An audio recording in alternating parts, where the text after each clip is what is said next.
Now हम आ गए हैं विद क्वेश्चन नंबर 19 एंड अगर इसको देखें तो of course this is a good question. अगर ये पेपर में आप जो है आपको ऐसा लग रहा है कि ये पेपर में आएगा सो ऑफ कोर्स ऐसा क्वेश्चन जो है पेपर में आ सकता है।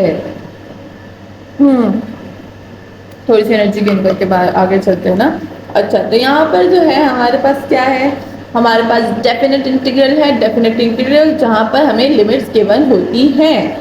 सो this is the definite integral. चलिए देखते हैं कि इसको कैसे सॉल्व करेंगे। सबसे पहले हम शक्ल को देखेंगे, ठीक है। तो यहाँ पर क्या है, a माइनस एक्स स्क्वेयर है। Of course this is the form of sine.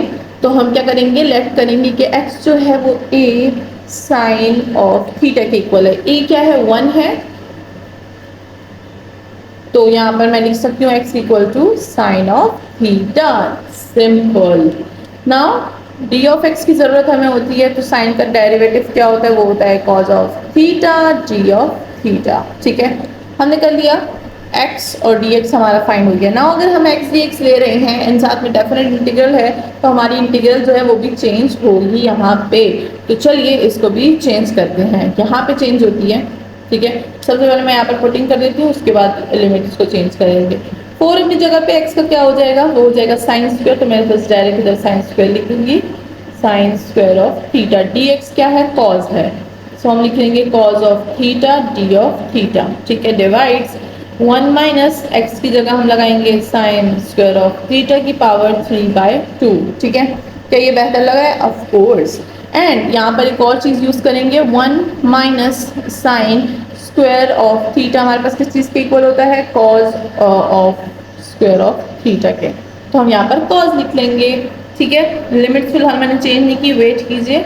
ये पहले इन फंक्शंस को सॉर्ट आउट करते हैं, उसके बाद लिमिट्स को देखते हैं। ठीक है, तो मैं क्या लिख दूंगी, इस होल की जगह मेरे पास आ जाएगा कॉस स्क्वायर। तो ये हो जाएगा cos square of theta and साथ में पावर है 3/2। 2 और 2 कैंसिल, कॉस की पावर क्या आ जाएगी, 3 आ जाएगी। ठीक है, तो कॉस की पावर क्यूब हो गई हमारे पास। ना लिमिट्स की बात कर लेते हैं, इसका काम खत्म हो गया। अब लिमिट्स की बात करते हैं कि अगर हम लोग x की साइन की जगह जो है थीटा की जगह 0 पुट करेंगे तो हमारे पास क्या आ जाएगा, हमारे पास 0 ही आएगा। तो ये ऊपर वाले नीचे वाली लिमिट 0 ही रहेगी। ठीक है, एंड अगर मैं पुट करूँ sine square root 3/2 equal to what, π/3।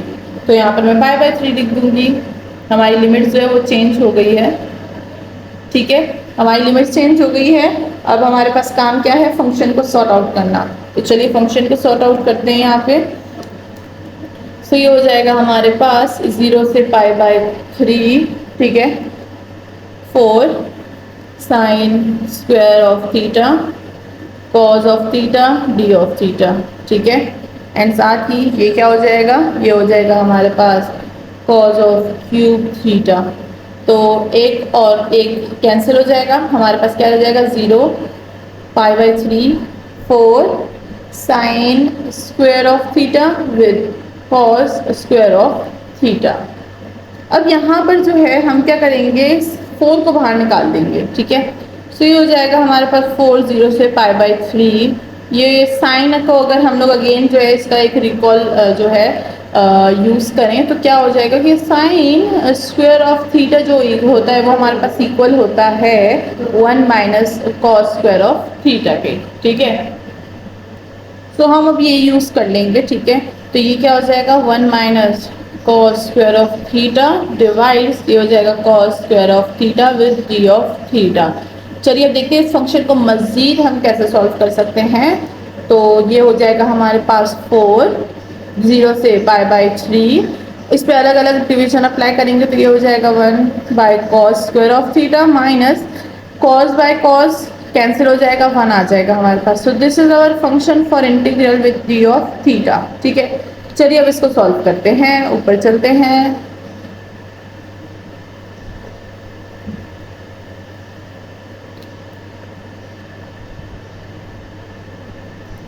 बाकी सारी लिमिट्स एज इट इज रहेंगी।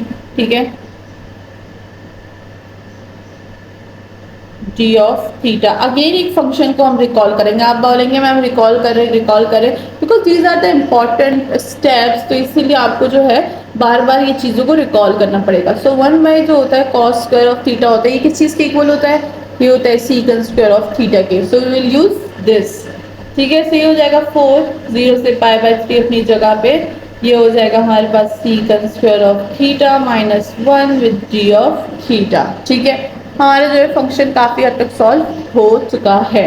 नाउ इसमें जो है हम इंटीग्रल अप्लाई कर देंगे। 4 तो अपनी जगह पे रहेगा, सीकन स्क्वायर का इंटीग्रल जो होता है वो हमारे पास क्या होता है, वो हमारे पास ऑलरेडी है, जो कि है टेंजन ऑफ थीटा। ठीक है, -1 का इंटीग्रल थीटा और लिमिट्स है 0 से पाई बाय 3। ठीक है, चलिए अब हम क्या करेंगे, इसमें लिमिट्स पुट कर देंगे। सो ये हो जाएगा हमारे पास 4 और टेंजन ये क्या हो जाएगा, टेंजन पाई बाय 3 माइनस ये हो जाएगा हमारे पास थीटा में पाई बाय 3, एक ऊपर लिमिट नाउ माइनस 4 अपनी जगह पे एंड लोअर लिमिट अप्लाई करेंगे, टेंजन ऑफ 0 माइनस ये हो जाएगा हमारे पास थीटा ऑफ 0। ठीक है, और बस हो गया। अब इसको सिंप्लीफाई करेंगे, सो ये हो जाएगा 4, टेंजन पाई बाय 3 हमें क्या देता है, स्क्वायर रूट ऑफ 3 देता है, minus pi by 3 as it is pi by 3 हो जाएगा and this whole will become 0। ठीक है, सो ये हमारे पास 0 हो गया, हमारे पास ये चीज़ बच गई। अब इसको सिंप्लीफाई कर देंगे and we will get our answer. ठीक है, तो ये हो जाएगा हमारे पास 4 square root of 3 minus 4 pi by 3 and that's all. हमारा आंसर जो है वो आ चुका है, होप के सबको समझ आ गई होगी। नाउ चलते हैं क्वेश्चन नंबर 20 की तरफ। So now let not math या मिस्ट्री में हम 20 क्वेश्चन पर आ गए हैं। अब देखते हैं कि इसको कैसे सॉल्व करेंगे। सबसे पहले तो a माइनस एक्स स्क्वायर पे ध्यान जाएगा हमारा, क्योंकि इससे से पता चलेगा कि सब्स्टिट्यूशन में हम कौन सा फंक्शन यूज़ करें। तो हम यहाँ पर यूज़ करेंगे अवर साइन फंक्शन।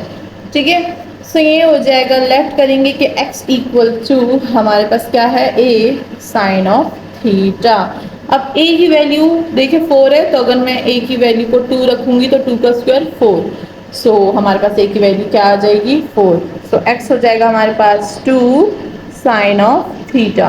अब हमें dx भी चाहिए, 2 अपनी जगह पे, साइन का आ जाएगा cos of theta with d of theta. ठीक है, so we will use this and this. चलिए सबसे पहले ये यूज करते हैं, उसके बाद जो है लिमिट चेंज करेंगे। dx की जगह हम क्या लिखेंगे, 2 cause of theta sine D of theta. ठीक है, ये हो जाएगा हमारे पास 4 माइनस एक्स की जगह हम लिखेंगे 4 sine of square theta power 3/2। 4 को कॉमन ले लेंगे यहाँ से। ठीक है, तो 2 cause of theta D of theta, 4 को कॉमन ले लेंगे, ये हो जाएगा हमारे पास 1 minus sine square of theta power क्या है 3/2। ठीक है, हो गया सारा का सारा काम। नाउ यहाँ पर हम क्या कर लेंगे, एक फंक्शन को रिकॉल कर लेंगे, एक रिजल्ट को रिकॉल कर लेंगे, फंक्शन को नहीं रिजल्ट को रिकॉल करेंगे, 1 minus sine square of theta को, जो कि हमारे पास कॉस स्क्वायर ऑफ थीटा के इक्वल होता है। चलिए यूज करते हैं इसको यहाँ पे। सो यहाँ पर हम ये रिजल्ट यूज कर लेंगे, we will get what, 2 cos of theta d of theta 4 पे पावर जो है वो हम 3/2 लगा देंगे एंड यहाँ पर जो है हम लोग cos square of theta with power 3/2 use कर लेंगे। 2 और 2 कैंसिल, हमारे पास पावर जो है क्या हो जाएगा, क्यूब हो जाएगा। नाउ मैं इसकी लिमिट्स को चेंज कर दूंगी। लिमिट्स को कहाँ पे चेंज करते हैं, हम लोग x में चेंज करते हैं। ठीक है, तो इसको मैं हटा देती हूँ। x हमारे पास क्या था, वो था हमारे पास 2 साइन ऑफ थीटा। अगर यहाँ पर मैं थीटा की जगह जो है वो 0 पुट कर दूँ तो साइन ऑफ 0 हमें 0 ही देता है, तो लोअर लिमिट हमारे पास 0 ही रहेगी। Now x equal to 2 sine of क्या है, हमारे पास 2 है। ठीक है, तो ये हो जाए, ये 2 है कि 1 है। ठीक है, सो हमारे पास क्या वैल्यू आ जाएगी, वैल्यू आ जाएगी हमारे पास π/6। ठीक है, सो ये हो गई हमारे पास π/6 हमारी न्यू लिमिट। ठीक है, तो हमने लिमिट लगा दी है। अब चलिए इस वाले को सॉल्व करते हैं। ठीक है, ये है हमारे पास 0 से π/6 2 cos of theta D of theta 4 की पावर 3/2 और cos की पावर क्या हो जाएगी, क्यूब हो जाएगी। ठीक है, यहाँ पर हमने कैंसिल कर दी थी सारी की सारी। तो अब ये हमारे पास जो है फंक्शन आ गया। अब हमने इसको सॉल्व करना है। कैसे सॉल्व करेंगे, लेट्स सी। हमें पता है कि अगर हम लोग 4 की पावर जो है 3/2 है तो वो क्या होगा, वो 8 हो जाएगा। सो यहाँ पर हम 8 यूज कर लेंगे। सो 8 और 2 जो है वो हमारे पास कैंसिल आउट हो जाएंगे। We will get 1/4। उसको मैं बाहर लिख दूंगी, कॉन्स्टेंट टर्म है 0, 5/6 जो है वो एज इट इज। ऊपर कॉज है नीचे कॉज है, कैंसिल हो जाएगा। हमारे पास क्या हो जाएगा, g of theta by cos square of theta. ठीक है, अगेन फंक्शन एक रिजल्ट को रिकॉल करें कि 1 कॉस स्क्वायर ऑफ थीटा क्या होता है, वो हमारे पास सीकन स्क्वायर ऑफ थीटा के इक्वल होता है। सो ये हो जाएगा 1/4 एंड इंटीग्रल 0 से π/6 एंड ये हो जाएगा हमारे पास secant square of theta with g of theta. ठीक है, फाइनल हमारे पास क्या हो जाएगा 1/4 और हमें पता है सीकन स्क्वायर क्या होता है हमारे पास, वो हमें टेंजन देता है इंटीग्रल में, तो टेंजन ऑफ थीटा। साथ में लिमिट 0 से π/6 जो है वो कंटिन्यू रहेंगी। चलिए इसमें लिमिट पुट करते हैं, 1/4 टेंजन ये हो जाएगा π/6 माइनस टेंजन ऑफ 0। तो ये हो गई हमारे पास दो values.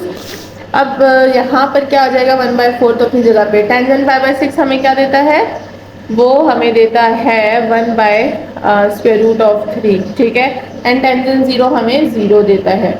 Now this is our answer. इसको सिंप्लीफाई करेंगे तो क्या आ जाएगा 1/4√3।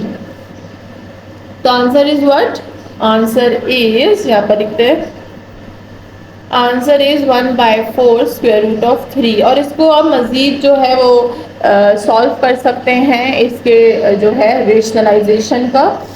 तो अगर आप इसकी रेशनलाइजेशन भी सॉल्व करना चाहते हैं so you can solve it. कैसे, ये हो जाएगा हमारे पास √3/√3। हम मल्टीप्लाई करें और डिवाइड करेंगे। ठीक है, इस आंसर से तो ये और ये आ जाएगा, ये ऊपर आ जाएगा, ये हो जाएगा √3, ये नीचे आ जाएगा 4 और 4 के साथ जो है हमारे पास 3 आ जाएगा, पावर पावर कैंसिल, ये हो जाएगा √3/4, 3 are 12 and this is our answer. तो आप दोनों में से किसी को भी आंसर कह सकते हैं, it's your own choice. End of course math में भी चॉइस होती है, कभी कभी देख ले हो गई है। इसी के साथ क्वेश्चन सॉल्व हो गया है। नेक्स्ट चलते हैं विद क्वेश्चन नंबर 21।